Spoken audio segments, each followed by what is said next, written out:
Amapá vive surto de sarampo em 2020. Epidemia de dengue no Brasil em 2019. Alerta para possível endemia de chikungunya em Roraima. Gripe espanhola, maior pandemia do século XX.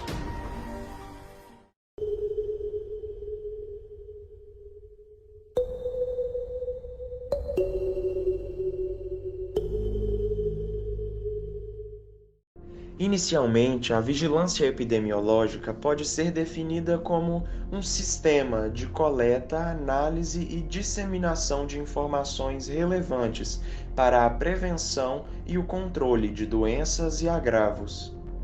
O Sistema Nacional de Vigilância Epidemiológica é um subsistema do Sistema Único de Saúde. Sua base é a informação, decisão, controle de doenças e agravos específicos.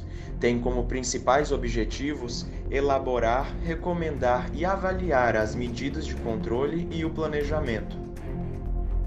A vigilância da situação de saúde desenvolve ações de monitoramento contínuo do país, estado, região, município ou território, por meio de estudos e análises que revelem o comportamento dos principais indicadores de saúde, priorizando questões relevantes e contribuindo para um planejamento de saúde mais abrangente. Dentre as principais atribuições da vigilância epidemiológica estão inseridas a coleta de dados, processamento de dados coletados, análise e interpretação dos dados processados, recomendação das medidas de controle apropriadas, promoção das ações de controle indicadas, avaliação da eficácia e efetividade das medidas adotadas e a divulgação de informações pertinentes.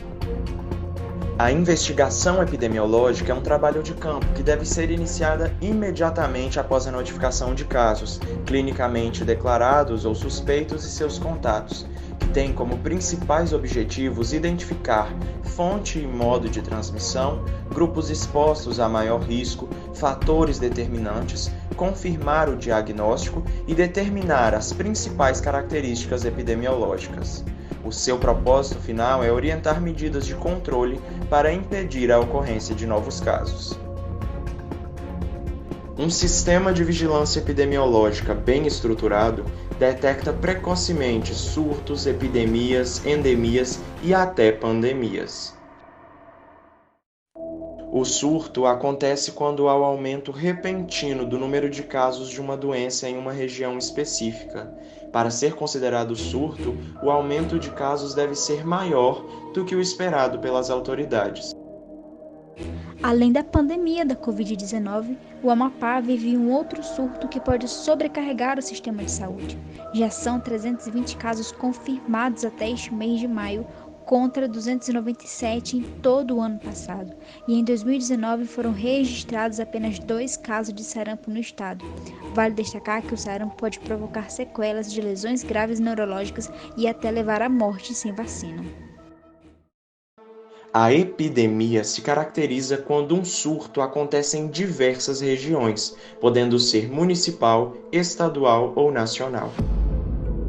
O último boletim epidemiológico do Ministério da Saúde aponta que as regiões Sul e Centro-Oeste têm, em 2019, as taxas mais altas de incidência da doença. O Brasil registrou, em apenas 34 dias, 91,1 mil casos prováveis de dengue, a doença mais disseminada pelo mosquito Aedes aegypti do país.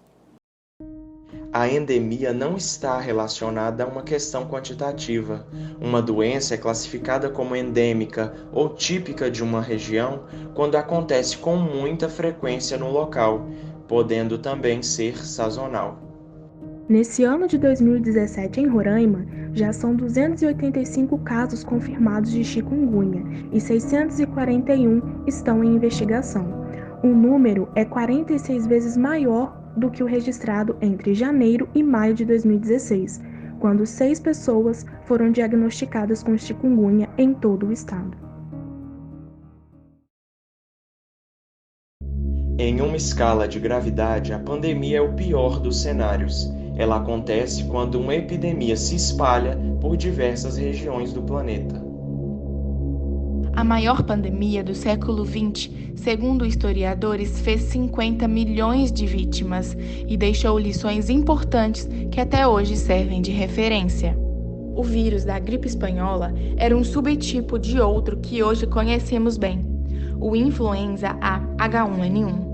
Naquela época, se viu pela primeira vez que a gripe poderia causar uma catástrofe, e estima-se que em poucos meses, cerca de 35 mil pessoas morreram no Brasil. A suspeita ou confirmação de certas doenças, agravos ou eventos de saúde pública devem ser obrigatoriamente comunicadas às autoridades de saúde local. Estas são chamadas doenças de notificação compulsória.